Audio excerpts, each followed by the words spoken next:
Bismillahirrahmanirrahim. Assalamualaikum warahmatullahi wabarakatuh. Innal hamdalillah nahmaduhu wa nasta'inuhu wa nastaghfiruh wa na'udzu billahi min shururi anfusina wa min sayyiati a'malina. May yahdihillahu fala mudilla lahu wa may yudlil fala hadiya lahu. Asyhadu an la ilaha illallah wahdahu la syarika lah wa asyhadu anna Muhammadan abduhu wa rasuluh sallallahu alaihi wa ala alihi wa ashabihi wa sallama tasliman katsira amma ba'd. Ikhwani fillah wa akhawati fid din rahimani wa rahimakumullah. Alhamdulillah, pada malam hari ini kita kembali bersyukur kepada Allah Subhanahu wa taala yang masih memberikan kenikmatan kepada kita semua, dan alhamdulillah di antara nikmat besar yang masih Allah berikan kepada kita, dan kita berharap semoga nikmat ini senantiasa dijaga oleh Allah Subhanahu wa taala, adalah nikmat istiqamah di atas manhajus salaf, istiqamah di atas sunnah Nabi sallallahu alaihi wasallam, dan diikuti oleh para sahabat Nabi sallallahu alaihi wasallam. Ya, maka ini merupakan nikmat yang luar biasa dari Allah Subhanahu wa taala. Ya, oleh karena itu Syekhul Islam Ibnu Taimiyah rahimahullahu taala, ya, beliau berkata, inna a'dhamal karamati dawamul istiqamah. Kata beliau, sesungguhnya karamah terbesar, karamah terhebat, karamah yang luar biasa adalah dawamul istiqamah. Ketika seorang hamba terus menerus bisa istiqamah, itulah karamah yang terhebat, ya. Jadi karamah yang hebat itu bukan ketika seorang hamba bisa terbang di udara, atau bisa berjalan di atas air, atau bisa kebal dengan senjata tajam. Bukan itu karamah. Ya, sebagaimana yang disangka oleh kebanyakan kaum muslimin. Mereka selalu menilai bahwa karamah itu adalah hal-hal yang aneh, seperti terbang di udara, berjalan di atas air, dan seterusnya. Ya, padahal itu bukanlah karamah sebenarnya. Ya, bahkan kebanyakannya itu adalah permainan syaitan. Tetapi karamah yang sebenarnya seperti yang disebutkan oleh Syekhul Islam Ibnu Taimiyah tadi, bahwa ketika seorang hamba bisa terus menerus istiqamah di atas sunnah Nabi sallallahu alaihi wa ala alihi wasallam, maka itulah karamah yang hebat. Sebab di masa-masa seperti ini itu sangat sulit bagi seorang hamba untuk istiqamah. Banyak cobaan, banyak rintangan, banyak masaib yang akan kita hadapi. Maka di kondisi-kondisi seperti ini tentunya menjaga keistiqomahan itu berat. Oleh karena itu beliau sebutkan tadi bahwa karamah yang hebat itu adalah ketika seorang hamba bisa tetap istiqamah di atas manhajus salaf. Ya, maka kita bersyukur kepada Allah Subhanahu wa taala sampai malam hari ini Allah masih memberikan keteguhan kepada kita untuk bisa bersabar di atas manhaj as-salaf. Ya, karena sesungguhnya manhajus salaf ini, kata Syekhul Islam Ibnu Taimiyah, la yakunu illa haqqa. Tidak ada padanya kecuali kebenaran. Tidak ada padanya kecuali kebenaran. Ya. Maka tentunya suatu kemuliaan bagi kita ketika kita diberi hidayah oleh Allah Subhanahu wa taala untuk mengikuti dan menapaki jalannya para as-salaf. Baik, maka jamaah sekalian rahimani wa rahimakumullah, ya, tentunya di antara perkara penting untuk kita ikuti, untuk kita tapaki di atasnya manhajus salaf adalah perkara akidah mereka. Bagaimana akidah as-salaf, bagaimana keyakinan as-salaf. Ya, sebab jamaah sekalian, akidah as-salaf adalah akidah yang benar, akidah yang hak. Dan seorang muslim dan muslimah ya sangat penting untuk menjaga akidahnya dan memperbaiki akidahnya. Dan akidah yang benar barometernya adalah akidahnya para salafus saleh, akidahnya para sahabat, para tabi'in dan orang-orang yang mengikuti mereka dengan benar. Maka pada malam hari ini insyaallah taala kita akan kembali melanjutkan mempelajari bagaimana akidah as-salaf, akidah ahlus sunnah wal jamaah yang dijelaskan oleh Syekhul Islam Ibnu Taimiyah rahimahullah dalam kitabnya Al-Aqidah Al-Wasithiyah. Baik. Pada pertemuan pertama kita telah menyebutkan tarjamah biografi dari penulis kitab ini, yaitu Syekhul Islam Ibnu Taimiyah rahimahullah. Baik. Siapa namanya Ibnu Taimiyah? Ahmad. Orang tuanya Abdul Halim, kakeknya Abdus Salam. Ahmad Ibnu Abdul Halim Ibnu Abdus Salam. Jadi namanya Syekhul Islam adalah Ahmad. Sama seperti nama Rasulullah sallallahu alaihi wasallam. Kunyahnya Abul Abbas. Abul Abbas. Ya. Taib. Terus Syekhul Islam itu apanya itu?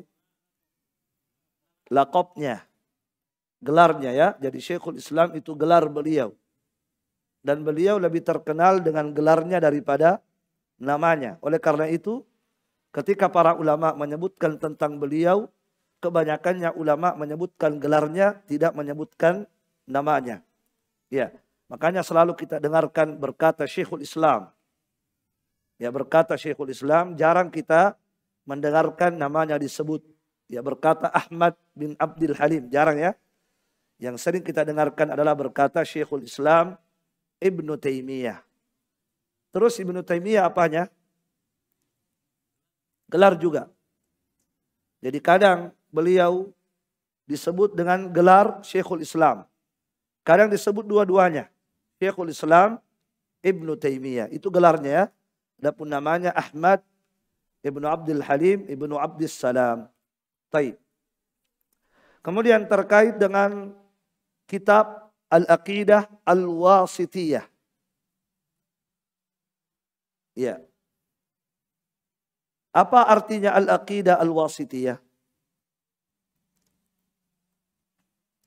Apakah maknanya akidah? Akidahnya orang-orang pertengahan? Wasat. Dari kata, apakah Al-Wasithiyah ini diambil dari kata wasat? Sehingga maknanya akidahnya orang-orang pertengahan? Atau bagaimana? Al-Wasithiyah ini nisbah kepada apa ini? Kepada suatu tempat yang bernama wasat. Al-Wasit ya, dari orang-orang wasit. Terus kenapa kemudian diberi judul Al-Aqidah Al-Wasithiyah?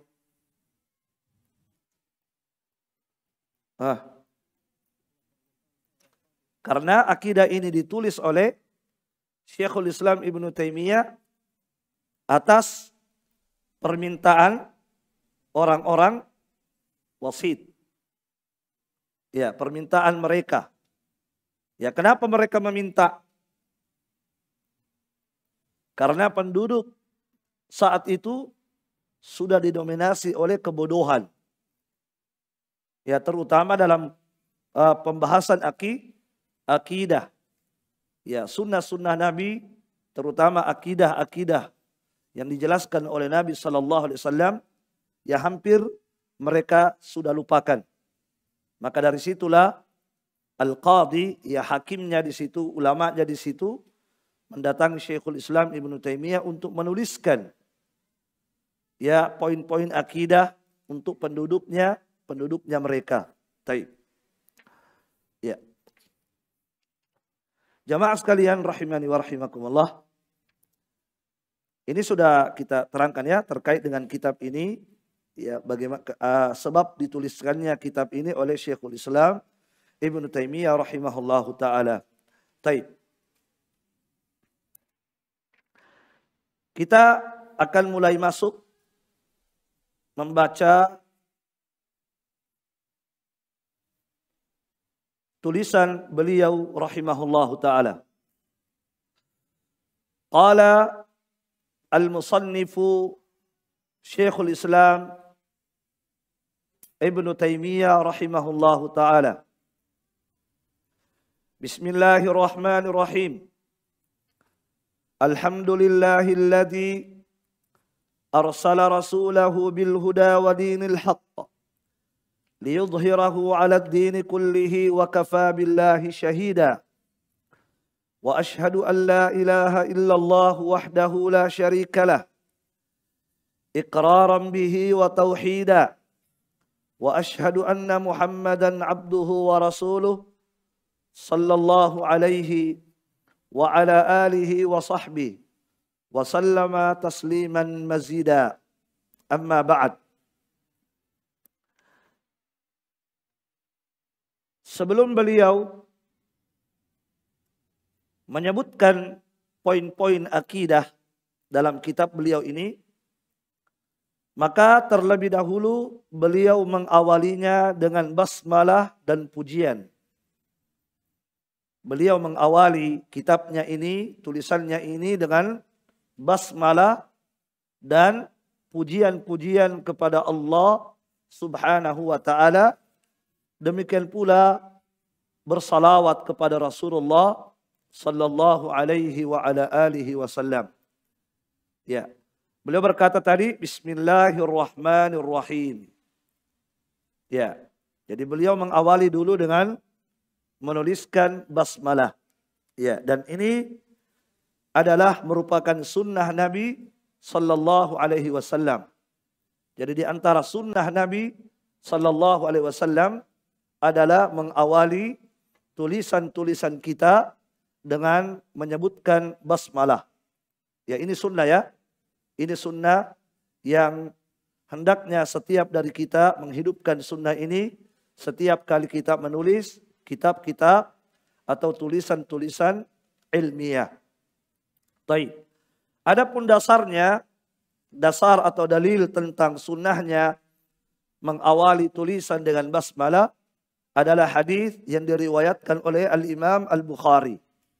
Ya, hadis atau dalil yang menunjukkan sunnahnya mengawali tulisan dengan basmalah adalah hadis yang diriwayatkan oleh Al-Imam Al-Bukhari radhiyallahu atau rahimahullahu taala. Dalam kitab Sahih Al-Bukhari dari sahabat yang mulia Abdullah bin Abbas radhiyallahu taala anhuma, beliau menyebutkan bahwa Nabi sallallahu alaihi wasallam ketika menulis surat kepada Herakl, ya pembesar Romawi, raja Romawi saat itu, maka Nabi sallallahu alaihi wasallam mengawali tulisannya dengan basmalah. Mengawali tulisannya dengan basmalah. Disebutkan dalam hadis, ya di awal tulisan, di awal suratnya Nabi disebutkan Bismillahirrahmanirrahim min Muhammadin Abdillahi wa Rasulih. Disebutkan begitu, Bismillahirrahmanirrahim. Kemudian min Muhammadin Abdillahi wa Rasulihi. Dari Muhammad, hamba Allah dan Rasulnya, ila Herakl azimir Rum. Ditujukan kepada Heraklius, penguasa atau pembesar Romawi. Ya. Kemudian kata Nabi sallallahu alaihi wasallam dalam suratnya, salamun ala man ittaba'al huda. Salamun ala man ittaba'al huda. Ya, keselamatan kata Nabi bagi siapa saja yang mengikuti petunjuk. Artinya yang mengikuti Islam yang merupakan petunjuk Nabi sallallahu alaihi wasallam. Kemudian Nabi berkata, amma ba'd aslim ya taslam. ad'uka bidiayatil Islam, aslim taslam. Ya, kata beliau, aku mengajak engkau dengan panggilan Islam. Artinya aku mengajak engkau dengan memasuki Islam. Aslim taslam yu'tikallahu ajraka marrataini. Kata Nabi, masuk Islamlah engkau wahai penguasa Romawi, maka Allah akan memberikan kepadamu pahala 2 kali. Yu'tikallahu ajraka marrataini. Allah akan memberikan pahala kepadamu 2 kali. Pahala pertama, keimananmu kepada nabimu, yaitu Nabi Isa alaihi salam. Yang kedua, keimananmu kepada Muhammad sallallahu alaihi wa ala alihi wasallam. Ya, dan seterusnya, itu di antara isi suratnya Nabi. Maka yang menjadi poin di situ adalah ternyata ketika Nabi menulis surat kepada Heraklius, maka paling pertama yang Nabi tulis apa? Bismillahirrahmanirrahim. Maka dari hadis inilah kemudian ulama menyimpulkan kalau begitu disunnahkan bagi umat Nabi Muhammad SAW dalam rangka mencontoh nabinya agar mereka memulai tulisan-tulisan mereka dengan basmalah. Dengan basmalah. Jelas ya? Barakallahu fikum. Dan telah ada kesepakatan ulama terkait dengan sunnahnya menuliskan basmalah pada awal tulisan. Ya, Al-Hafidz Ibnu Hajar Al-Asqalani rahimahullahu ta'ala, beliau berkata dalam Fathul Bari, wa qad istaqarra amalu al-a'immatil musannifin. Telah diputuskan oleh para ulama-ulama yang menulis kitab. Sudah ditetapkan oleh mereka ala iftitahi kutubihim bil basmalah, bahwasanya dianjurkan ya untuk membuka kitab-kitab, membuka tulisan-tulisan, mengawali kitab-kitab itu dengan basmalah. Itu sudah tetap, sudah jelas, sudah diputuskan oleh para ulama-ulama yang menulis kitab-kitab, yang mereka senantiasa mengawali kitab-kitab mereka dengan basmalah. Ya, baik. Kemudian Syekh Shalih Al-Fauzan hafizahullah ta'ala menjelaskan apa hikmah. Ya, kenapa kita dianjurkan, disunnahkan untuk mengawali tulisan kita dengan basmalah. Ya, bukan hanya tulisan ya, bukan hanya tulisan, tapi semua urusan-urusan penting. Urusan-urusan penting yang bermanfaat itu disunnahkan mengawalinya dengan menyebut nama Allah Subhanahu wa ta'ala. Bukan hanya tulisan saja, tapi semua apa? Semua perkara penting. Semua perkara penting dalam agama kita, dalam urusan-urusan kita. Itu dianjurkan mengawalinya dengan basmalah. Ya, salah satu ulama Syafi'iyah, Al-Imam Abu Bakar Ad-Dimyati Asy-Syafi'i, kata beliau, al-basmalatu matlubatun fi kulli amrin dibalin. Ya, basmalah itu disunnahkan, dianjurkan, dituntut untuk dibaca atau ditulis pada seluruh perkara penting. Seluruh perkara penting dalam syariat ini. Apa saja? Ya, maka ada sunnahnya mengawali dengan basmalah. Baik. Nah, kemudian Syekh Shalih Al-Fauzan hafizahullah ta'ala menjelaskan hikmah kenapa dianjurkan mengawali tulisan dengan basmalah atau mengawali aktivitas yang penting dalam syariat ini dengan basmalah. Kata beliau, wal hikmatu fil bad'i bi bismillahirrahmanirrahim at-tabarruku biha. Jadi kata beliau hikmah dianjurkannya memulai aktivitas dengan bismillahirrahmanirrahim adalah pertama kata beliau untuk mencari keberkahan dengannya. Itu satu. At-tabarruk. Untuk apa? Untuk mendapatkan mencari keberkahan dengan menyebut nama Allah Subhanahu wa ta'ala di awal semua aktivitas kita. Ya. Li'annaha kalimatun mubarakah. Karena Bismillahirrahmanirrahim ini adalah kalimat yang di dalamnya dipenuhi dengan keberkahan.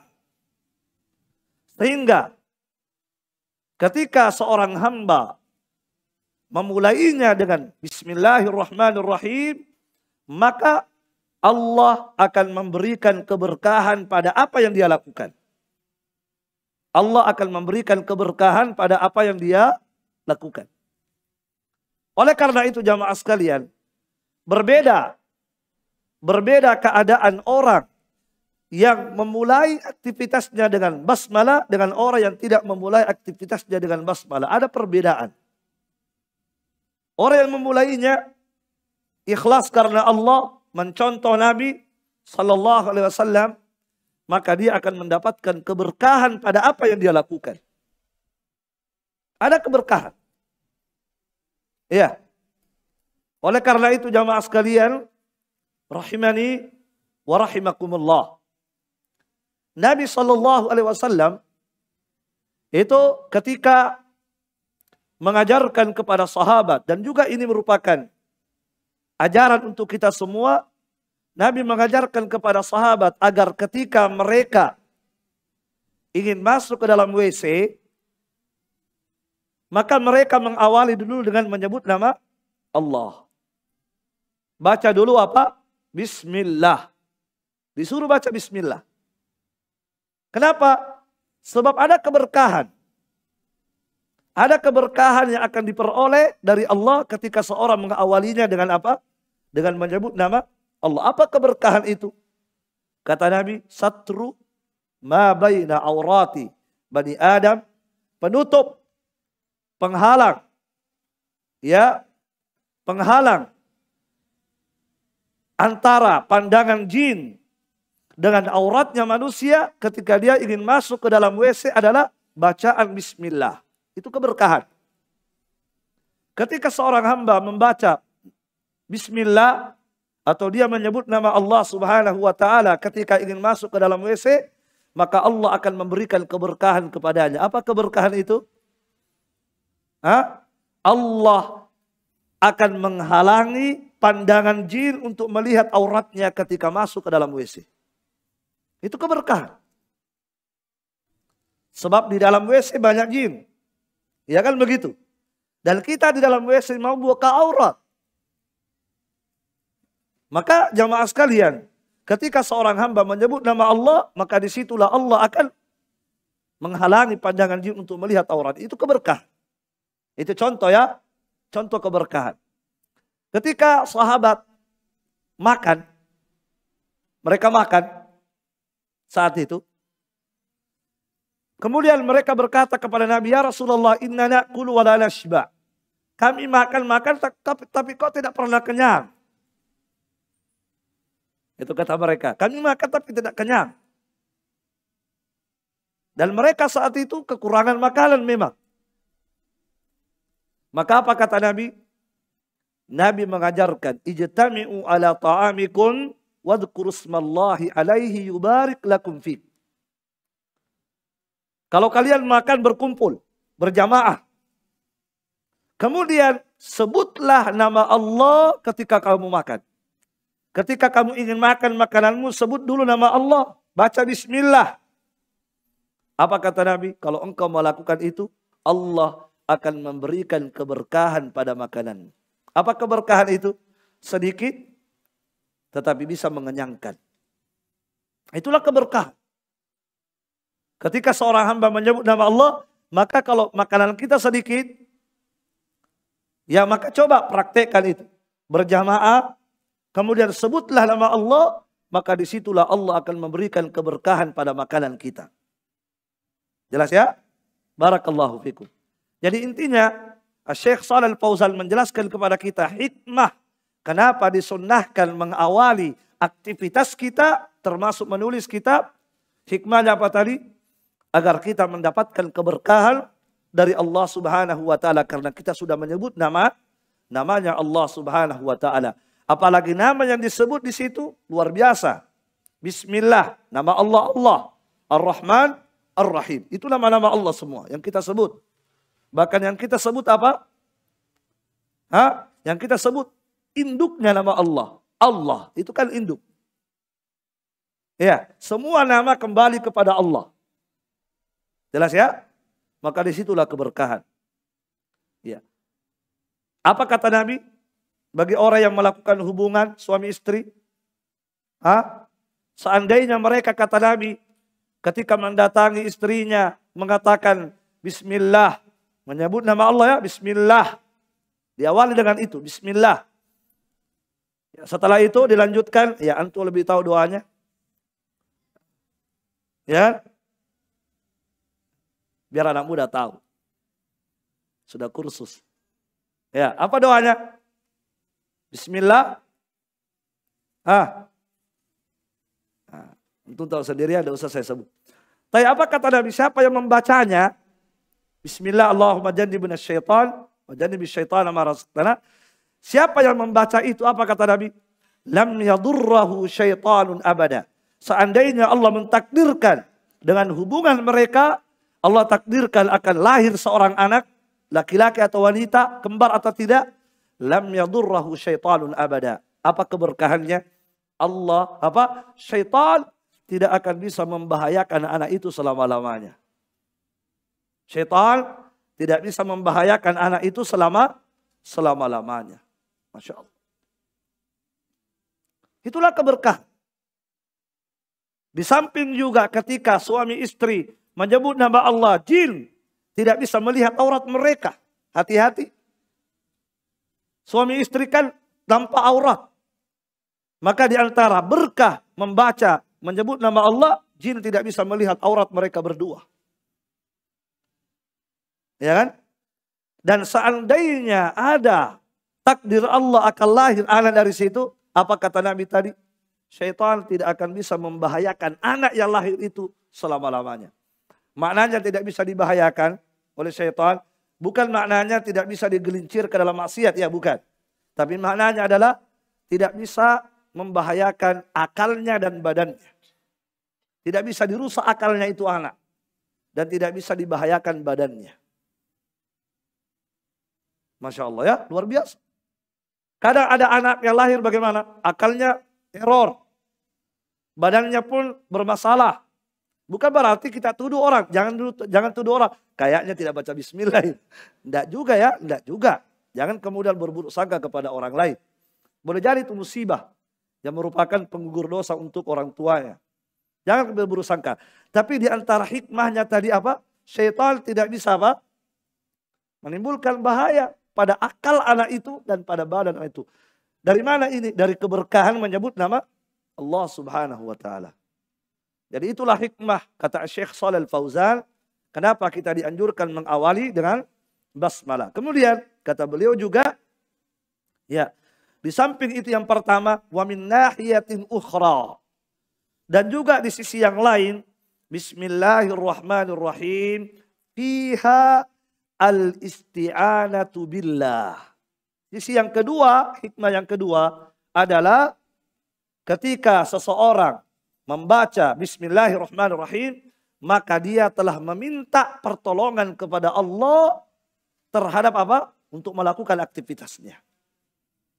Sebab huruf ba yang ada pada bi, huruf ba-nya itu, ya, ba di situ, itu bermakna isti'anah. Dalam hadis Rasulullah SAW bersabda, la ya'tiyanna ala ummati ma ata ala bani Israel khadwan na'li bin na'li. Ya. Sungguh kata Nabi SAW,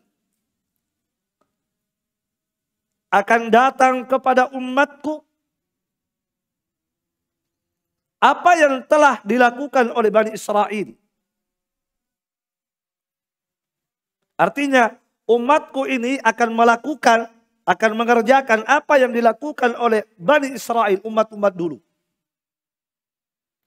Hadwan na'li bin na'al. Ya, sejengkal, setapak demi setapak, selangkah demi selangkah diikuti.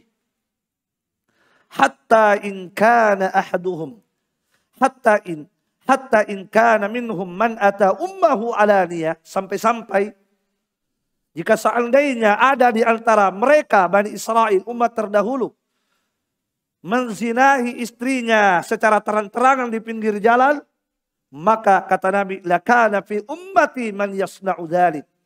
Maka sungguh akan ada dari umatku ini juga akan melakukan dalam rangka mengikuti mereka. Ini khabar dari Nabi dan khabar Nabi benar. Akan datang, akan muncul dari umatku ini, akan membebek buta kepada mereka. Umat-umat dulu dari kalangan Bani Israel. Mereka ikuti sedikit demi sedikit. Sampai-sampai jika seandainya mereka menggauli ibunya sendiri secara terang-terangan di jalan, maka dari kalangan umatku akan ada yang melakukan. Ya, dari umat-umat dahulu banyak. Umat sekarang diikuti. Kemudian kata Nabi, wa inna bani Israel tafarraqat ala sintaini wa sab'ina millah. Dan sesungguhnya Bani Israel akan terpecah belah. Tafarraqat, berpecah belah. Berapa golongan? Berapa firqah? Sintaini wa sab'ina millah. 72. Mereka terpecah menjadi 72. Wa tafarraqa ummati. Nah, umatku pun ikut. Umat terdahulu pecah-pecah. Dan setiap dari mereka berbangga dengan pecahannya. Maka kata Nabi, wa tafarraqa ummati, maka umatku pun akan begitu. Maka terpecah juga umatku. Hanya saja umatku lebih banyak pecahannya. Berapa pecahannya? Ala 73 millah. Terpecah menjadi 73. Kalau Bani Israel 72. Kalau umat Nabi Muhammad 73. Ya. Kemudian kata Nabi, kulluhum finnari illa millatan wahidah. Seluruhnya akan masuk ke dalam neraka. Seluruhnya tidak akan selamat kecuali satu yang selamat. Semuanya neraka kecuali satu. Qalu, maka sahabat bertanya, wa man hiya ya Rasulullah? Siapa mereka itu? Siapa kelompok itu yang selamat? Ya, maka Nabi menjawab apa? Alhamdulillah, Nabi jawab. Nabi jawab, di antara jawaban Nabi adalah ma ana alaihi wa ashabi. Yang satu yang selamat itu adalah mereka, siapa saja yang berjalan di atas apa yang aku jalani dan para sahabat. Itulah yang selamat. Nah, dari hadis inilah kemudian Syekhul Islam mengambil istilah tadi. Apa? Kelompok an-najiyah. Kelompok yang selamat dari apa? Selamat dari neraka Allah Subhanahu wa taala. Sebab Nabi tadi mengatakan 73 kelompok umat Islam, golongan, seluruhnya neraka, satu yang selamat. Siapa yang selamat tadi? Siapa saja yang berjalan di atas jalannya Nabi dan jalannya para sahabat. Nah, jelas ya? Ya, jadi istilah an-najiyah, firqah an-najiyah itu diambil dari hadis ini. Nah, kemudian al-mansurah, sifat yang lain yang disifati adalah al-mansurah, kelompok yang selamat, al-mansurah, kelompok yang juga akan ditolong oleh Allah. Kelompok ini juga akan ditolong oleh Allah Subhanahu wa taala. Ya. Baik. Sifat al-mansurah, kata al-mansurah yang ditolong, itu juga diambil dari hadis. Itu juga diambil dari hadis. Paham? Baik. Dari hadis apa diambil? Dari hadis yang sahih masyhur. Rasulullah sallallahu alaihi wasallam bersabda, "La tazalu ta'ifatun min ummati 'alal haqq mansurah." Terus menerus ada, kata Nabi, terus menerus ada sekelompok dari umatku, ta'ifah, satu kelompok, satu golongan, sekelompok dari umatku ini. Mereka terus menerus berada di atas al-haq, kebenaran. Mansurah, dan mereka terus menerus akan ditolong oleh Allah subhanahu wa ta'ala. La yadurruhum man khadalahum wala man khalafahum. Tidak merugikan, tidak memudaratkan bagi mereka, tidak berbahaya bagi mereka siapapun yang meninggalkan mereka. Tidak berbahaya. Kalian mau tinggalkan kami, tidak berbahaya bagi kami. Tidak ada ruginya. Jelas? Perhatikan sabda Nabi. Nabi mengatakan akan terus menerus ada. Terus menerus ada.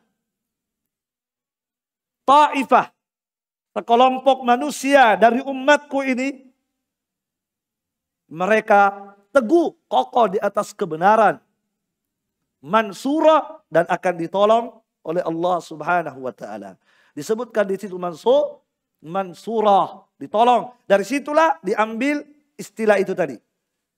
Dari situlah Syekhul Islam Ibnu Taimiyah memberikan sifat pada kelompok itu dengan sifat mansurah, kelompok yang akan ditolong oleh Allah subhanahu wa ta'ala. Iya. Jelas ya? Kelompok yang akan ditolong oleh Allah. Ditolong di mana? Ditolong di dunia dan ditolong di akhirat. Ditolong di dunia, kelompok ini ditolong oleh Allah di dunia. Dijelaskan oleh Syekh Saleh bin Abdul Aziz Al-Syekh, salah satu ulama yang mensyarah kitab ini. Ya, beliau berkata, yansuruhumullahu ala man adahum. Allah subhanahu wa ta'ala akan menolong mereka untuk menghadapi musuh-musuh mereka. Allah akan menolong mereka. Orang-orang yang kokoh di atas al-haq ini, mereka akan senantiasa ditolong oleh Allah untuk menghadapi musuh-musuh mereka di dunia ini. Dengan apa Allah tolong mereka? Kata beliau, bil hujjah. Ditolong oleh Allah dengan hujjah-hujjah. Dengan dalil-dalil. Ya. Taib, kata beliau, imma bil hujjah, ditolong oleh Allah. Apakah dengan hujjah, dengan dalil-dalil?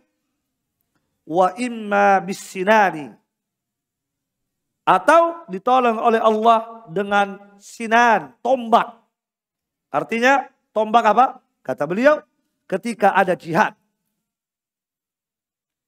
Ketika ada jihad, maka ketika Ahlus Sunnah ini, kelompok ini berjihad, maka mereka pasti akan ditolong oleh Allah untuk mengalahkan musuhnya. Ketika tidak ada jihad, maka mereka akan ditolong oleh Allah untuk menghadapi musuh-musuhnya dengan apa? Dengan hujjah, dengan dalil. Jelas? Makanya dalam sejarah jamaah sekalian, mereka-mereka yang kokoh di atas al-haq, mereka senantiasa dimenangkan oleh Allah ketika debat. Ketika mereka berdiskusi, maka mereka selalu ditolong oleh Allah dengan dalil-dalil, dengan hujjah. Jelas? Jadi itu bentuk pertolongan Allah kepada mereka. Di dunia ini mereka ditolong oleh Allah dengan apa? Ya, dengan hujjah. Apa maksudnya dengan hujjah? Dengan dalil-dalil. Ketika mereka saling bantah-membantah, maka Ahlus Sunnah selalu menang. Mereka selalu menang. Kenapa? Karena mereka selalu mengikuti sunnah. Selalu mengikuti dalil. Dan dalil pasti menang. Tidak mungkin tidak. Kapan mereka kokoh di atas dalil sesuai dengan pemahaman sahabat, pasti mereka dimenangkan oleh Allah Subhanahu wa taala.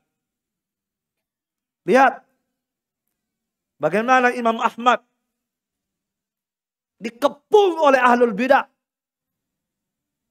Dikepung. Dikeroyok oleh ahlul bidah di depan penguasa. Maka Imam Ahmad mendebat tokoh-tokohnya, semuanya bungkam.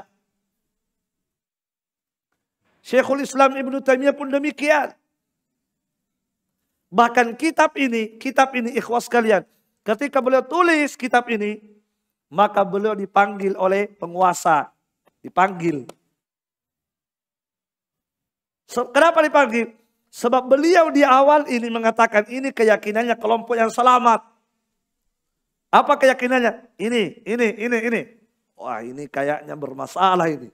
Dipanggil Ibnu Taimiyah rahimahullah untuk menjelaskan isi kitabnya. Dijelaskan oleh beliau. Subhanallah. Ya. Jadi kelompok ini akan ditolong oleh Allah Subhanahu wa taala. Di dunia ini ditolong dengan apa tadi? Dengan hujjah. Dengan dalil-dalil. Iya. Taib. Juga ketika ada jihad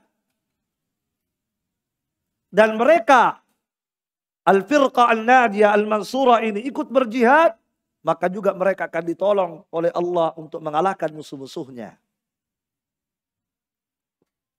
Syekhul Islam Ibnu Taimiyah termasuk ulama yang pernah berjihad.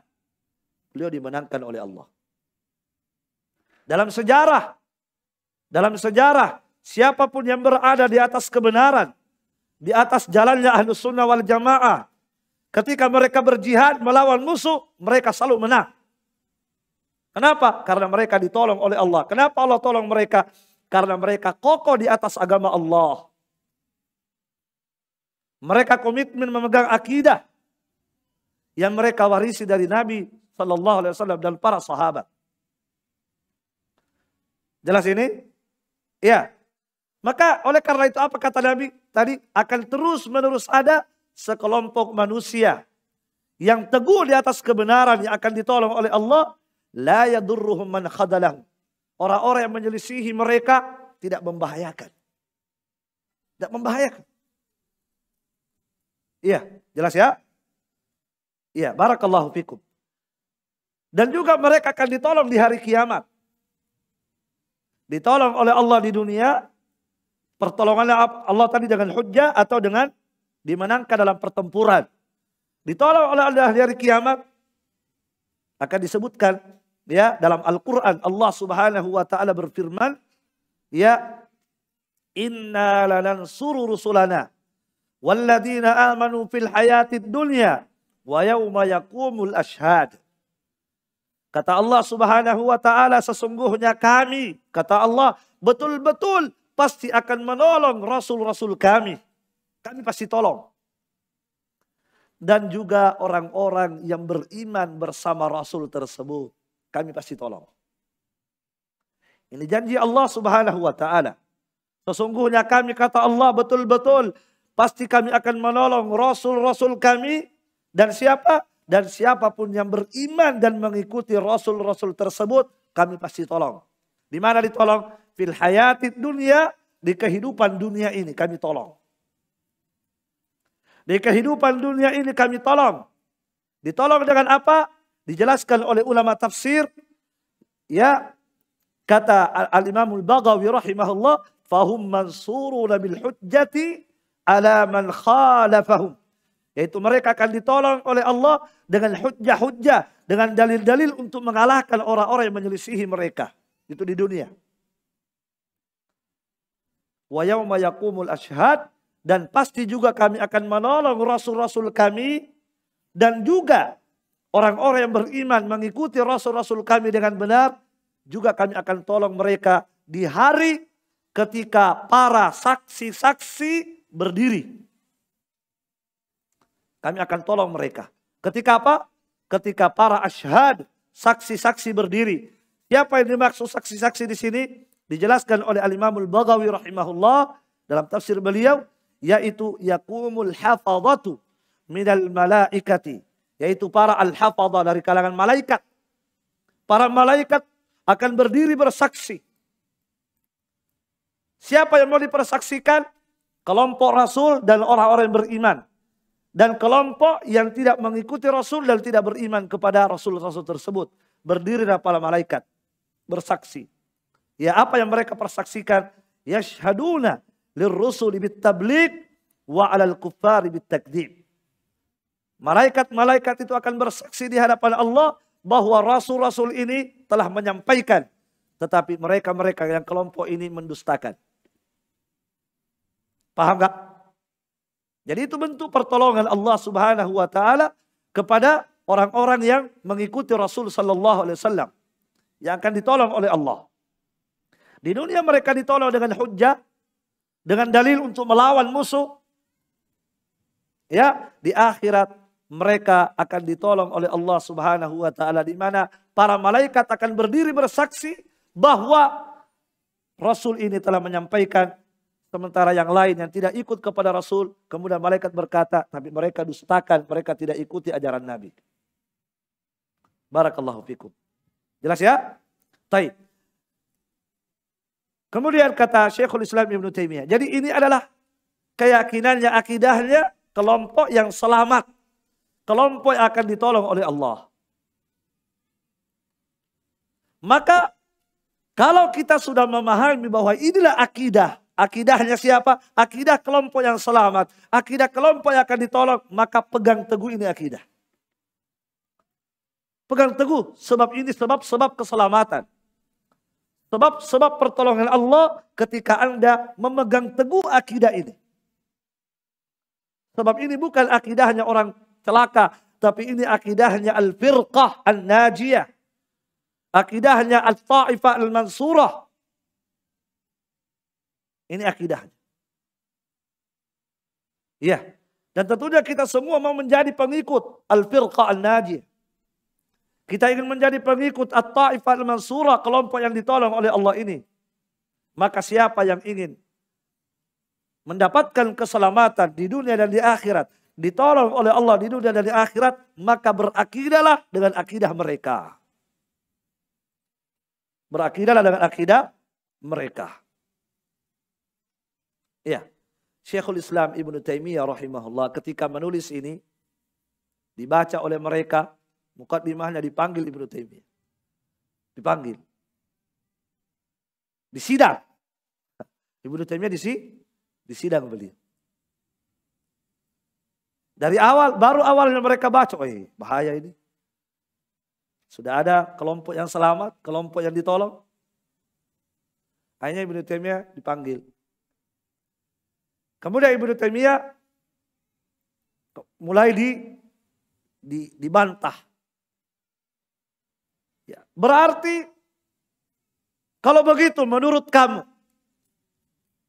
ya, kalau begitu menurut kamu, siapa yang tidak berakidah dengan akidah ini pasti tidak selamat? Ya, kan? Ya, berarti lawazimul qaul, berarti keharusan dari ucapanmu di kitab ini.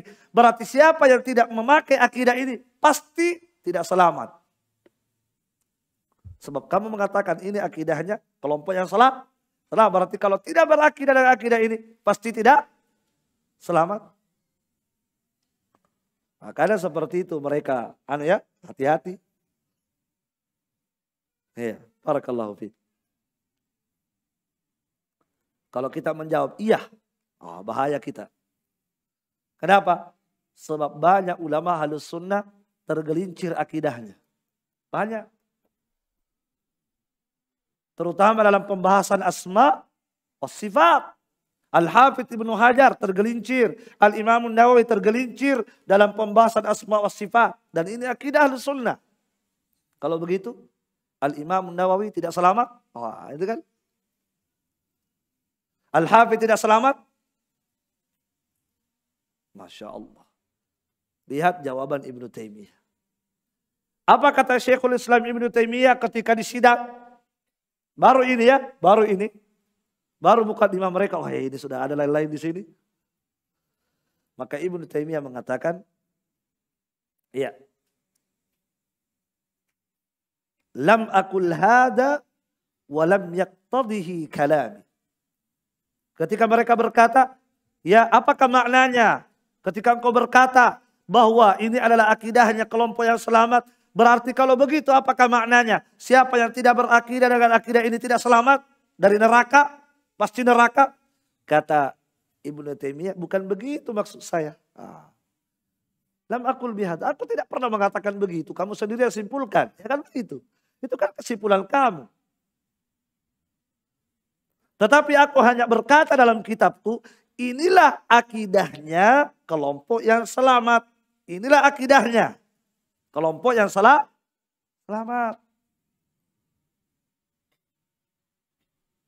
Bukan, saya tidak mengatakan siapa yang tidak berakidah dengan akidah pasti neraka. Enggak. Saya hanya mengatakan inilah akidahnya kelompok yang selamat.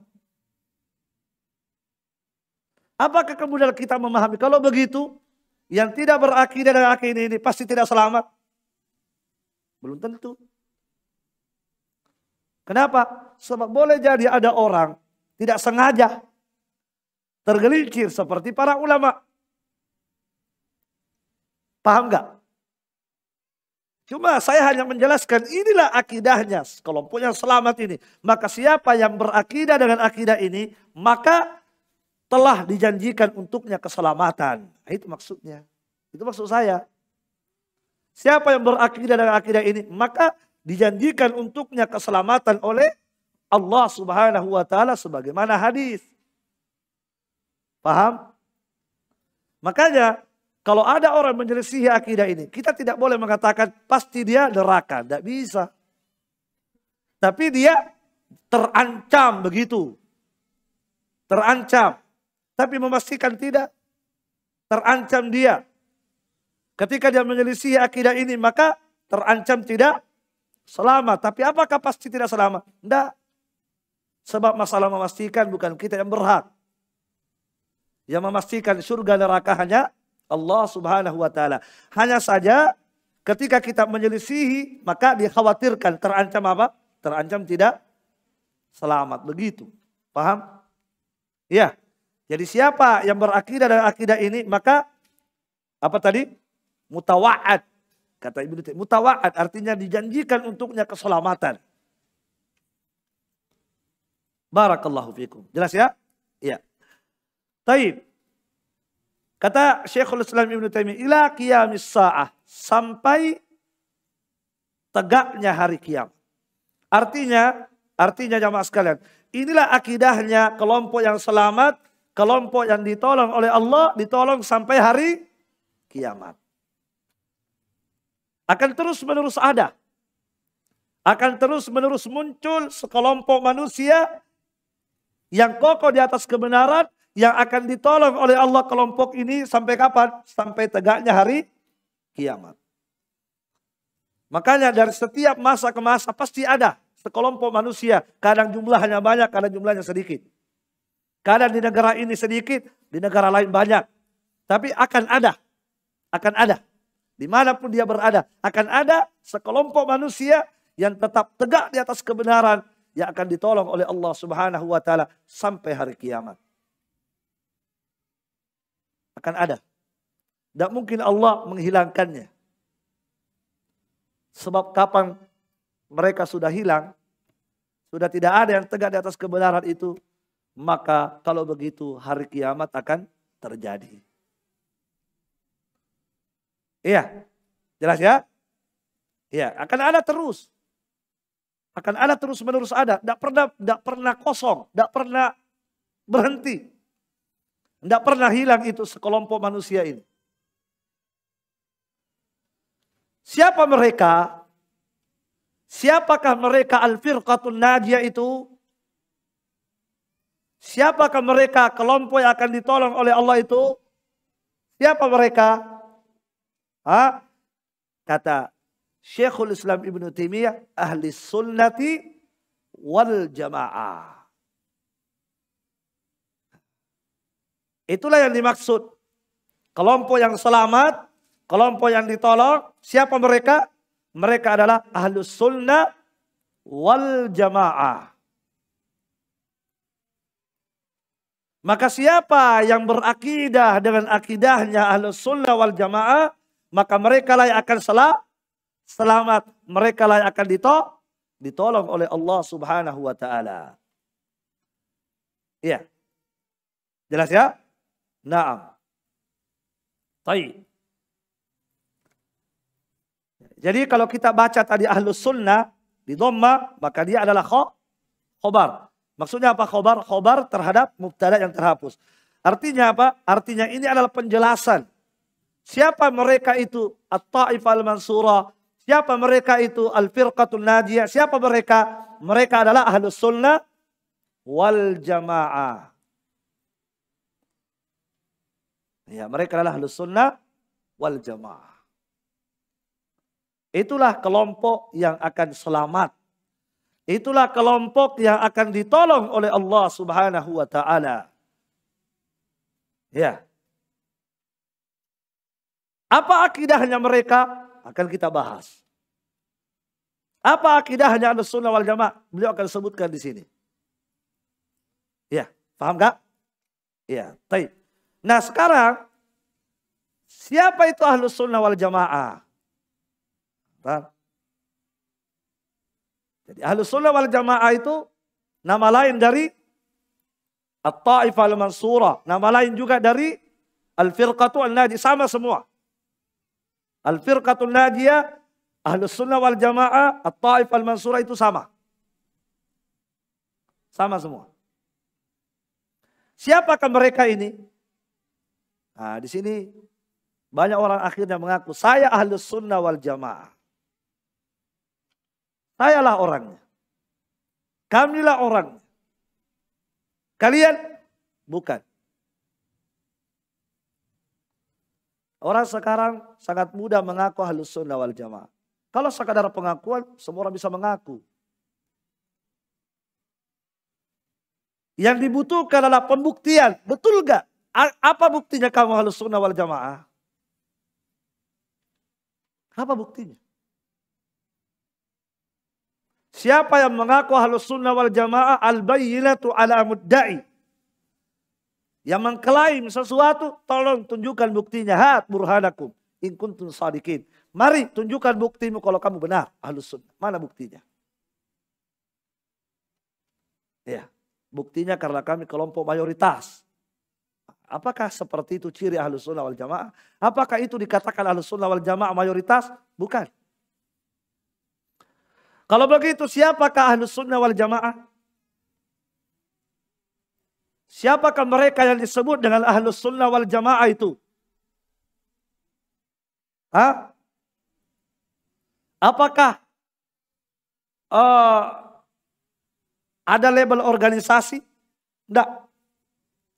Tetapi Ahlus Sunnah wal Jamaah itu adalah, jelas, dengarkan. Taib. Dijelaskan oleh Syekh Saleh Ibn Abdul Aziz Al-Syekh. Iya. Kata beliau,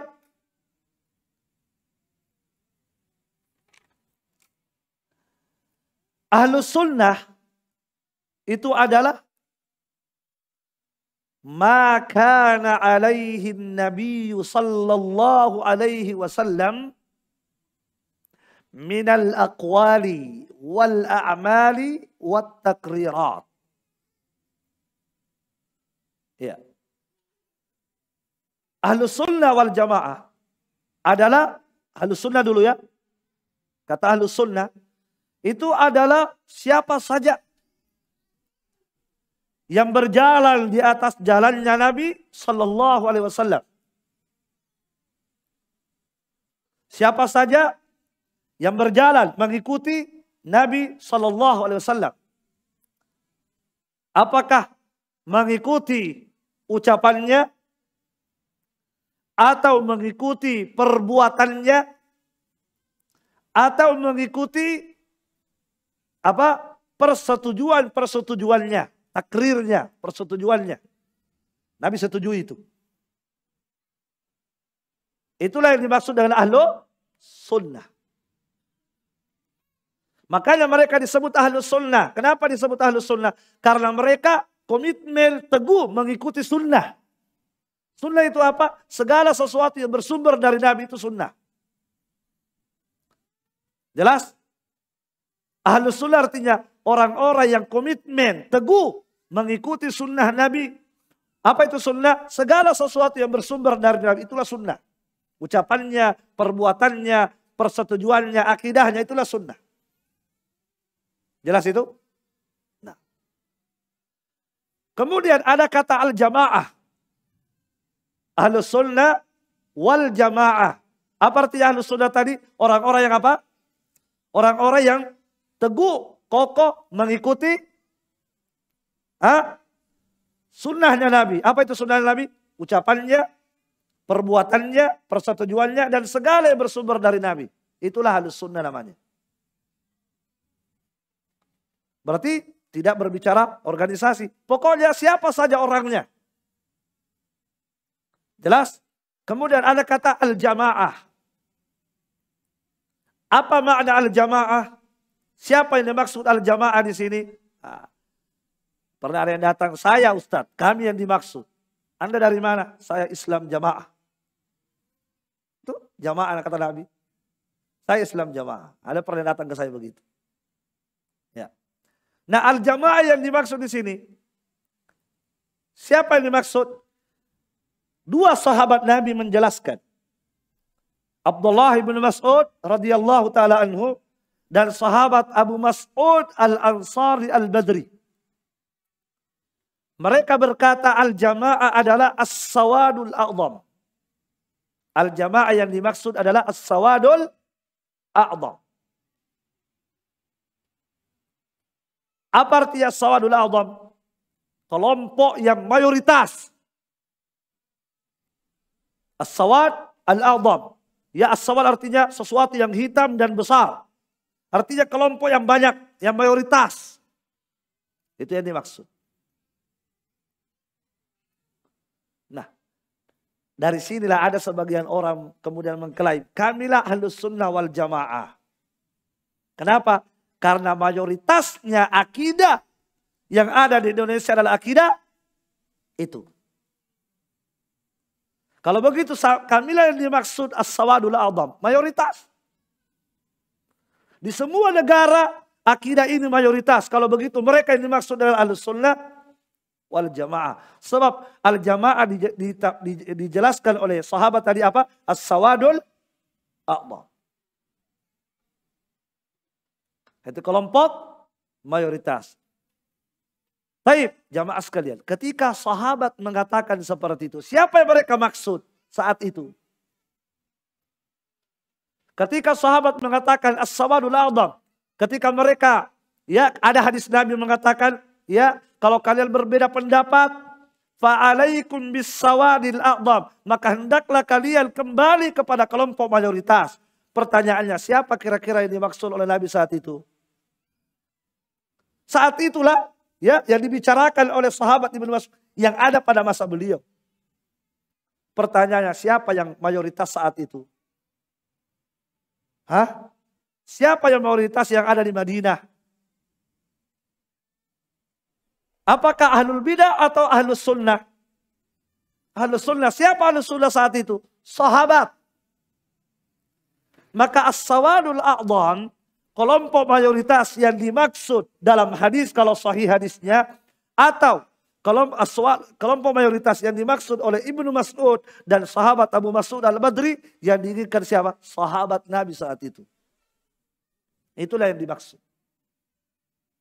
Paham? Dan juga penafsiran Khalifah Umar bin Abdul Aziz. Khalifah Umar bin Abdul Aziz yang merupakan khalifah sekaligus ulama. Umar bin Abdul Aziz mengatakan yang dimaksud al-jamaah adalah sahabat-sahabat Nabi. Jelas? Sahabat-sahabat Nabi. Sebab memang saat itu yang mayoritas adalah sahabat Nabi. Sehingga kalau begitu kesimpulannya ahlus sunnah wal jamaah apa? Orang-orang siapa saja yang apa? Yang kokoh, komitmen, mengikuti sunnah Nabi. Apa itu sunnah Nabi? Ucapannya, perbuatannya, perkataannya, akidahnya, segala sesuatu yang bersumber dari Nabi diikuti, itulah ahlus sunnah. Kemudian wal jamaah, sahabat. Yaitu orang yang mengikuti Nabi dan para sahabat. Itulah ahlus sunnah. Itulah yang dimaksud dengan ahlus sunnah. Nah sekarang yang mengaku-ngaku seperti itu, coba ukur. Coba lihat akidahnya. Ya, mereka yang mengaku ahlus sunnah wal jamaah, akidahnya bagaimana? Apakah sama dengan akidah Nabi? Apakah sama dengan akidah sahabat? Kalau tidak sama, Anda bukan ahlus sunnah wal jamaah. Tapi Anda hanya mengaku-ngaku ahlus sunnah wal jamaah. Sebab ahlus sunnah wal jamaah itu semua orang yang komitmen mengikuti sunnah Nabi dan mengikuti jalannya para sahabat. Itulah ahlus sunnah. Al-Imam Ibnu Hazm rahimahullah. Al-Imam Ibnu Hazm rahimahullah salah satu ulama madhab.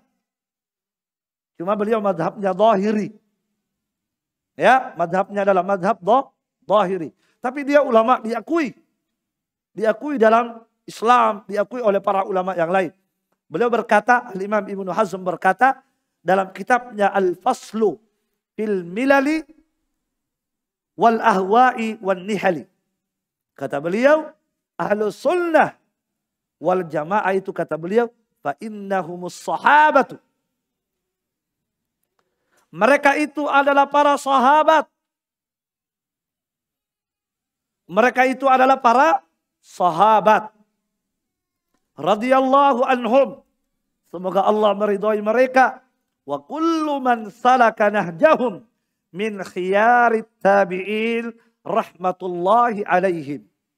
Dan semua yang mengikuti manhajnya para sahabat. Dari kalangan ulama-ulama terpilih dari kalangan ulama tabi'in. Ulama-ulama terbaik dari kalangan tabi'in. Semoga Allah merahmati mereka. Jelas ini? Jelas sekali ya? Jadi ahlus sunnah wal jamaah siapa menurut Ibnu Hazm? Setelah kita jelaskan tadi maknanya sunnah wal jamaah ya. Nah sekarang ahlus sunnah wal jamaah menurut Ibnu Hazm siapa? Mereka adalah para sahabat.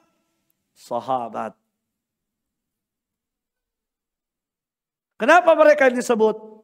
Karena mereka yang kokoh mengikuti sunnah Nabi.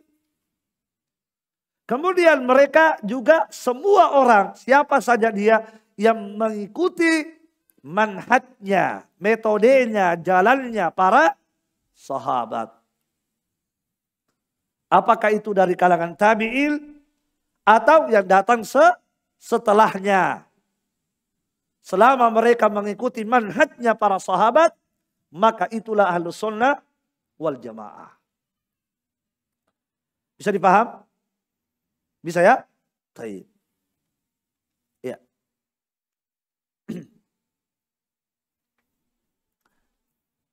Kemudian istilah ahlus sunnah wal jamaah, istilah ini pertama muncul istilah ahlus sunnah wal jamaah itu dari sahabat.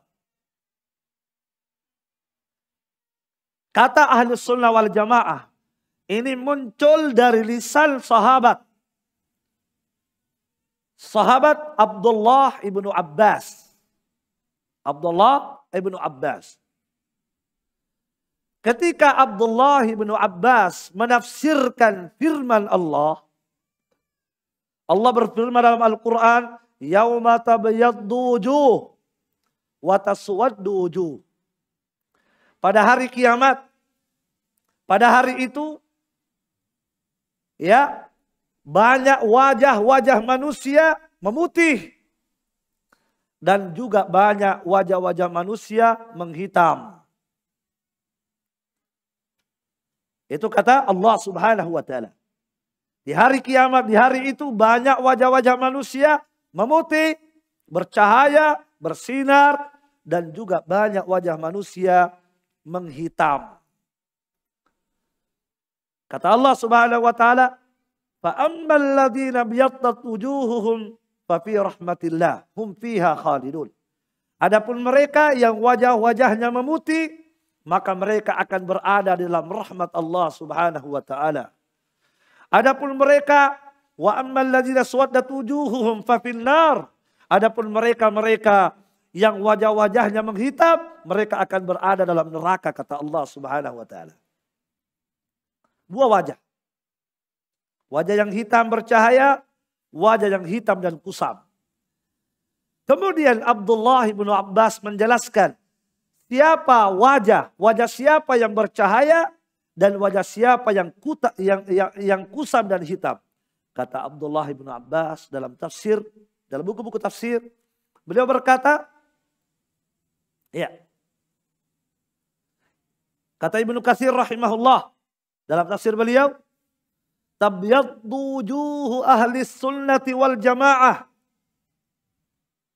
wa taswaddu wujuh ahlil bid'ati wal furqah. Wajah yang memutih, yang bercahaya itu adalah wajahnya ahlus sunnah wal jamaah. Dan wajah yang menghitam itu adalah wajahnya ahlul bid'ati wal furqah. Lawan dari ahlus sunnah adalah ahlul bid'ah. Kata Ibnu Katsir, qalahu Ibnu Abbas. Dan apa yang saya sebutkan ini, itulah ucapannya Ibnu Abbas. Itulah tafsirnya Ibnu Abbas. Demikian kata Imam Ibnu Katsir rahimahullahu ta'ala. Dan juga bukan hanya beliau, ulama-ulama tafsir yang lain mengatakan bahwa Ibnu Abbas menafsirkan ayat itu. Yang dimaksud wajah yang menghitam adalah wajahnya ahlul bidah. Dan wajah yang memutih di hari kiamat adalah wajahnya ahlus sunnati wal jamaah. Ya. Nah sekarang ketika Ibnu Abbas mengatakan seperti itu, ada ahlul bidah, ada ahlus sunnah. Kira-kira ketika beliau ucapkan ahlus sunnah, siapa yang diinginkan oleh beliau saat itu? Hah? Siapa yang dimaksud oleh beliau ahlus sunnah wal jamaah? Ya tentu orang-orang yang mengikuti sunnah Nabi. Para sahabat. Dan siapa yang dimaksud ada ahlul bidah? Orang-orang yang menyempal dari sunnah Nabi sallallahu alaihi wasallam dan manhajnya para sahabat. Jelas ya? Barakallahu fikum. Nah, ikhwani wa akhwati fillah rahimani wa rahimakumullah. Dari apa yang kita dengarkan dari keterangan Syekhul Islam Ibnu Taimiyah, maka kita simpulkan bahwasanya beliau menulis kitab ini untuk menjelaskan akidahnya al-firqah an-najiyah. Akidahnya kelompok yang akan ditolong oleh Allah.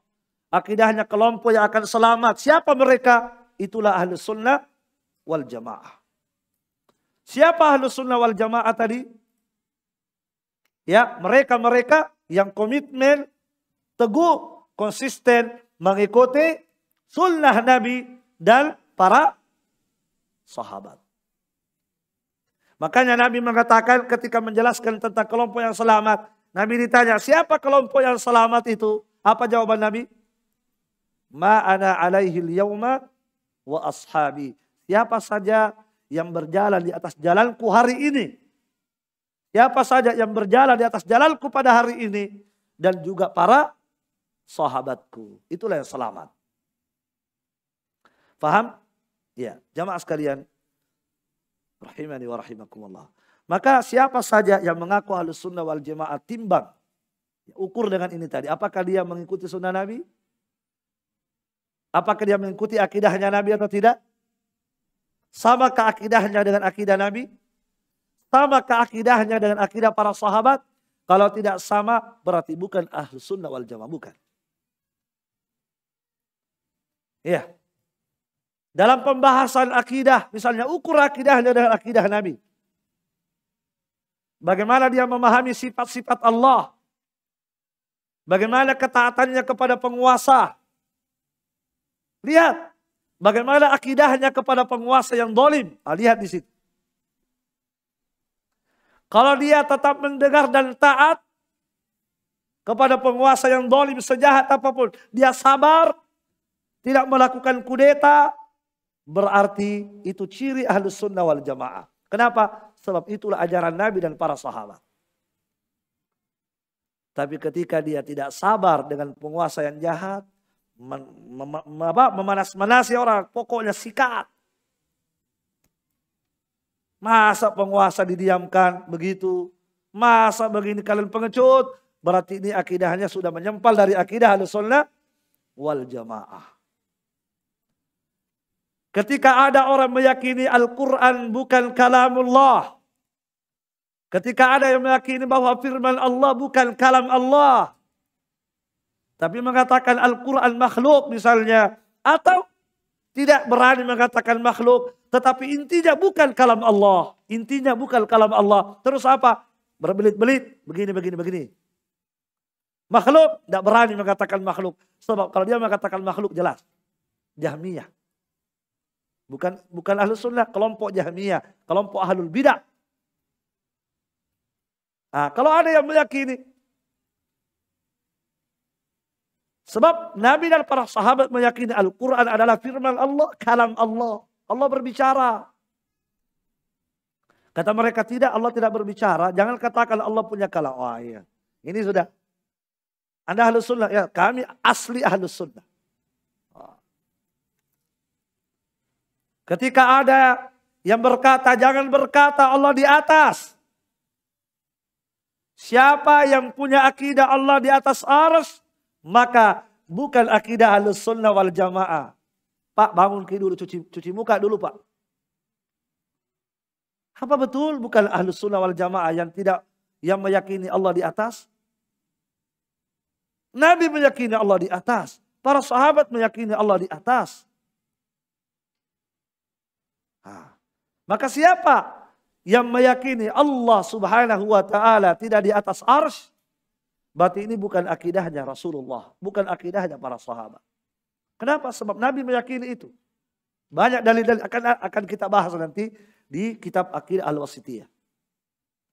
Jadi pada intinya jamaah sekalian, pada intinya Ahlus Sunnah wal Jamaah itu adalah mereka-mereka, siapapun mereka, dari manapun berada, apapun warna kulitnya, hitam, putih, coklat, apalagi, apapun warna kulitnya, bagaimanapun model rambutnya, keriting, lurus, apapun bahasanya, Bugis, Makassar, dari suku apapun, dari negara manapun, selama mereka teguh komitmen mengikuti sunnah Nabi dan mengikuti jejaknya para sahabat, maka mereka lah Ahlus Sunnah wal Jamaah. Mereka lah Ahlus Sunnah wal Jamaah. Ya, apapun nama sekolahnya, apapun nama yayasannya, ya, apapun namanya, bukan namanya yang kita lihat, apa yang kita lihat, isinya, hakikatnya, betul tidak? Ajarannya bagaimana? Akidahnya bagaimana? Itu penilaian kita. Ya. Dan juga Ahlus Sunnah wal Jamaah bukan diukur dengan apa? Mayoritas ya? Bukan. Ingat itu. Sebab ada sebagian orang di masa ini yang viral mengatakan, ya kami Ahlus Sunnah wal Jamaah. Kenapa? Sebab kami mayoritas. Sebab akidah di Indonesia ini mayoritas akidah titik-titik. Bukan hanya di Indonesia, tapi di seluruh dunia mayoritas akidahnya titik-titik. Berarti kalau begitu kamilah Ahlus Sunnah wal Jamaah. Sebab kata al-Jamaah ditafsirkan oleh Ibnu Mas'ud as-sawadul a'dham, kelompok mayoritas. Nah, kamilah yang mayoritas. Padahal yang dimaksud oleh Ibnu Mas'ud adalah sahabat, sebab yang mayoritas saat itu adalah sahabat. Jelas ya? Barakallahu fikum. Jadi sekali lagi kita tidak melihat apa mereknya, organisasinya. Kita tidak melihat apa warna kulit, apa bahasanya, apa negaranya. Tidak kita lihat juga ya mayoritas atau tidaknya. Tapi yang kita lihat adalah isinya. Hakikatnya bagaimana. Ya, pengamalannya bagaimana. Itu yang kita lihat. Jelas ya? Baik. Nah.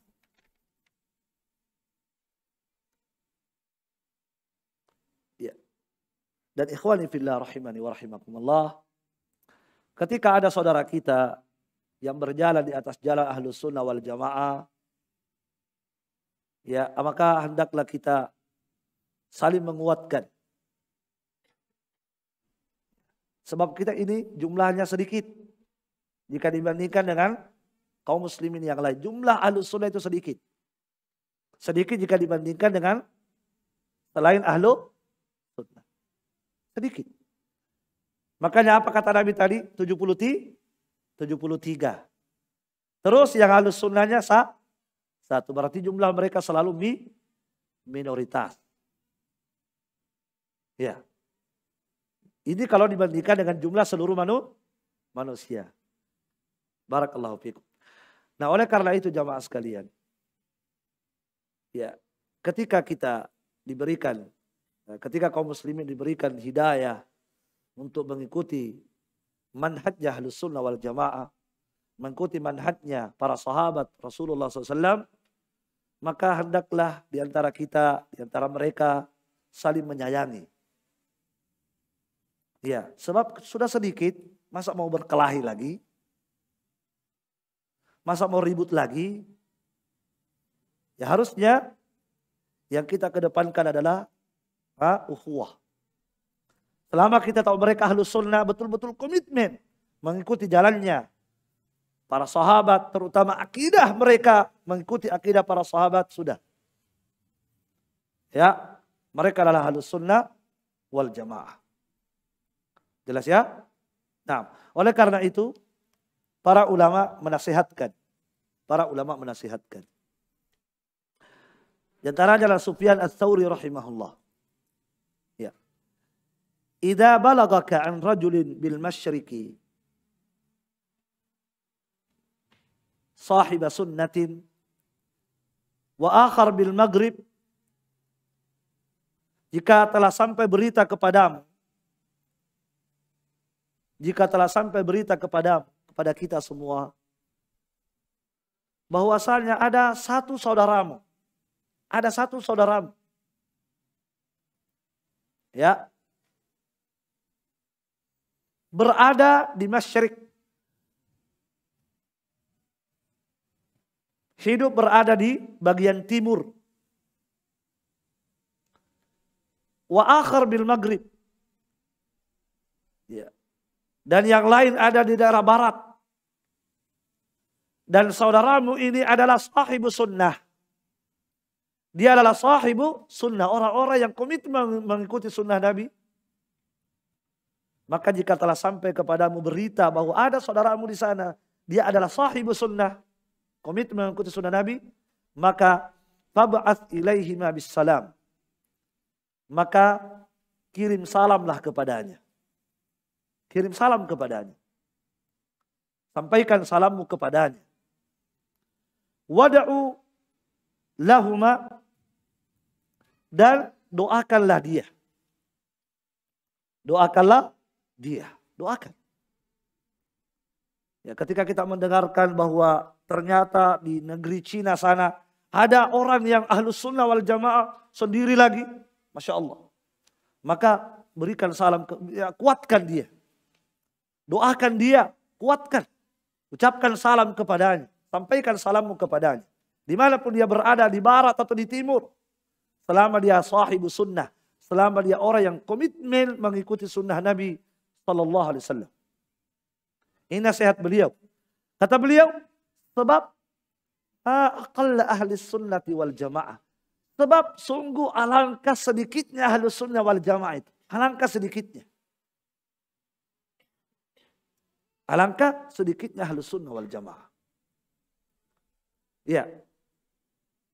Ya, sedikit, maksudnya sedikit apa?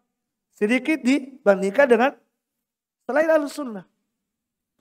Dan kadang di satu tempat memang hanya 1-2 orang. Iya, kadang di satu tempat itu hanya 2, 3, 4.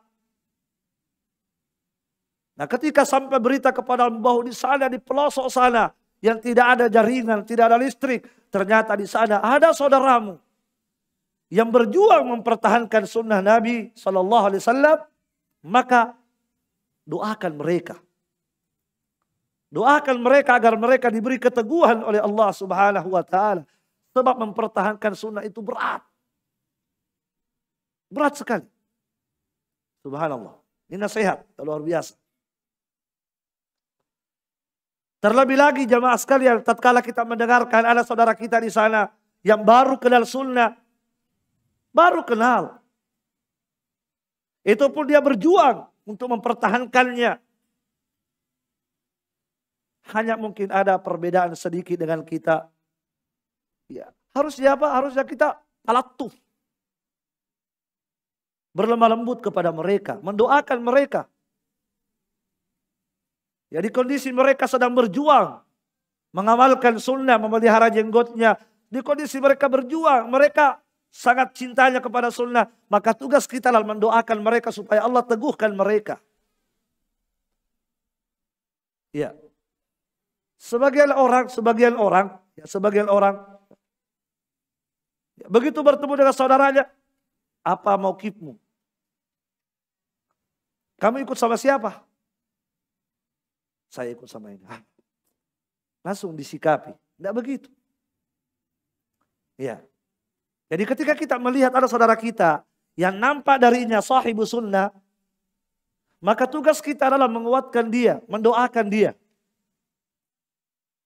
Ya, sebab kata beliau, ahlus sunnah itu sedikit sekali.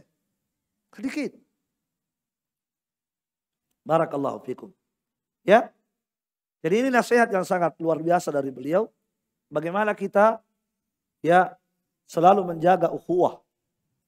Menjaga persaudaraan di antara kita ahlus sunnah wal jamaah. Apalagi kalau hanya persoalan pribadilah. Ya. Persoalan sepele lah. Yang kemudian menjadikan kita apa? Tidak lagi saling mendoakan. Yang ada adalah saling menghina, saling mencaci maki, saling menjatuhkan, saling menjelek-jelekkan. Tidak seperti itu. Barakallahu fikum ya. Jelas ya? Jadi ini nasihat beliau. Ya kata beliau, kalau engkau melihat ada saudaramu di barat sana, di timur sana, sahibus sunnah. Dia adalah sahibus sunnah. Betul-betul sahibus sunnah. Maka apa? Doakan dia. Kalau perlu ucapkan, sampaikan salammu kepada dia. Supaya dia merasa, oh ada saudara saya, Masya Allah. Ada orang-orang, ya Masya Allah kita juga merasakan, oh ternyata saya tidak hidup sendiri di sini. Ternyata banyak saudara saya di sana. Nah, itu kan menguatkan dia. Ya, barakallahu fikum. Baik. Kemudian Syekhul Islam Ibnu Taimiyah mulai menyebutkan akidahnya seperti apa. Jadi kata beliau, ini adalah akidah al-firqatul najiyah, akidahnya kelompok yang diselamat, kelompok yang akan ditolong sampai hari kiamat. Mereka adalah ahlus sunnah wal jamaah. Apa akidahnya? Nah, beliau sebutkan. Nah, mulai beliau masuk ya. Nah, inilah akidahnya ini. Siapa yang ingin mengetahui akidah ahlus sunnah wal jamaah, baca kitab ini. Inilah akidahnya.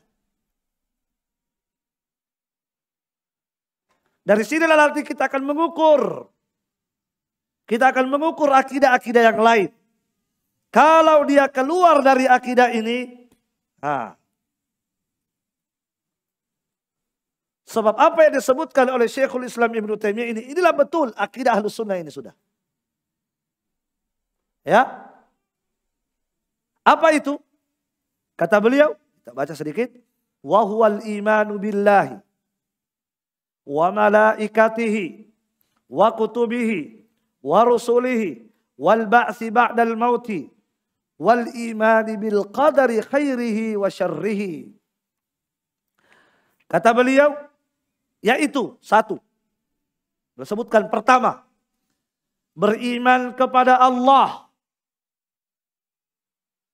dan malaikat-malaikatnya dan kitab-kitabnya dan rasul-rasulnya dan kebangkitan setelah kematian, maksudnya hari kiamat, dan beriman terhadap takdir Allah yang baiknya dan buruknya.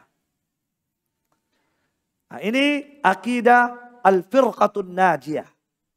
Ini akidah at-ta'ifah al-mansurah. Ini akidah Ahlus Sunnah wal Jamaah. Apa itu? Beriman terhadap rukun iman. Beriman terhadap rukun iman. Rukun iman ada berapa? 6. Ini dia. Beliau sebutkan ini. Paling pertama beliau sebutkan rukun iman. Kenapa? Sebab inilah pokok keimanan. Siapa yang tidak mengimani satu saja dari 6 rukun iman, maka imannya tidak benar. Gugur imannya. Jelas? Iya. Syekh Shalih Al-Fauzan, beliau berkata dalam syarahnya, ya, hadhihi hiya arkanul iman sittah. Inilah rukun iman yang 6. Allati la yasihhu imani ahadin illa idza amana biha jami'a. Yang mana tidaklah sah keimanan seseorang kecuali dia harus mengimani seluruhnya. Kecuali harus mengimani seluruhnya. 6. Apa tadi? Beriman kepada Allah, beriman kepada Rasul-Rasul Allah, beriman kepada kitab-kitab Allah, beriman kepada malaikat-malaikat Allah, beriman kepada hari akhirat, kemudian beriman terhadap takdir Allah Subhanahu wa taala yang jelek maupun yang buruknya. 6. Imani ini. Nah, beliau sebutkan ini pertama. Sebab ini pokok keimanan di sini. Ya. Baik. Kata Syekh Shalih Al-Fauzan, tidaklah sah keimanan seseorang kecuali harus mengimani seluruhnya. Alal wajhi sahih alladhi dalla alaihi al-kitabu was sunnah. Mengimani seluruhnya dengan keimanan yang benar. Perhatikan itu, dengan keimanan yang benar sesuai dengan apa yang dimaukan Al-Quran dan Sunnah. Paham gak maksudnya? Jadi kata beliau, akidah Ahlus Sunnah wal Jamaah adalah apa tadi? Mengimani 6 ini. Harus diimani semua, tidak boleh tidak. Harus, kapan ada satu tidak diimani, maka batal keimanan. Tidak sah keimanan. Kemudian kata beliau, ke-6 ini harus diimani dengan keimanan yang benar. Sesuai dengan apa? Sesuai dengan apa maunya Al-Quran, apa maunya Sunnah. Kenapa beliau berikan keterangan seperti itu? Sebab ada orang juga beriman kepada malaikat tetapi keimanannya asal-asalan. Beriman kepada Allah tetapi satu sisi diimani, sebagian diingkari. Ya. Kita akan jelaskan nanti ya. Contoh misalnya keimanan kepada Allah. Keimanan kepada Allah kan ada beberapa hal yang harus diimani. Ya, beriman terhadap wujud Allah, beriman terhadap rububiyah Allah, beriman terhadap uluhiyah Allah, beriman terhadap sifat-sifat Allah, nama-namanya. Sebagian orang beriman kepada Allah, tetapi yang diimani hanya rububiyah. Tetapi uluhiyah tidak diimani. Apakah ini keimanan kepada Allah benar? Salah. Makanya beliau kasih keterangan, keimanannya harus diimani 6-6-nya dan harus keimanannya benar. Artinya cara berimannya, keyakinannya terhadap Allah itu harus benar. Sesuai dengan apa? Sesuai dengan apa maunya Al-Quran, apa maunya Sunnah.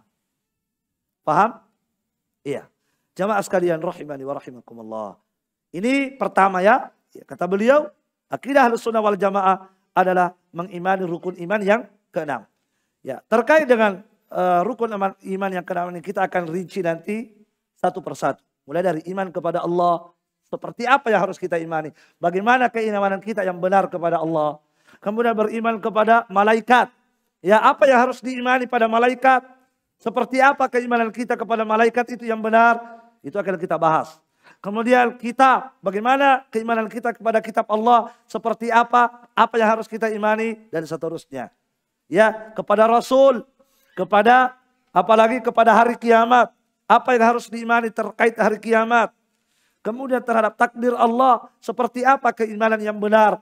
terhadap takdir Allah Subhanahu wa taala. Insyaallah taala ini akan kita bahas ya satu persatu di pertemuan berikutnya ya, dan kita akan mulai dengan keimanan. Rukun iman yang pertama insyaallah taala yaitu beriman kepada Allah. Allahu a'lam bishawab. Cukup sampai di sini. Subhanakallahumma bihamdik, asyhadu an la ilaha illa anta, astaghfiruka wa atubu ilaik.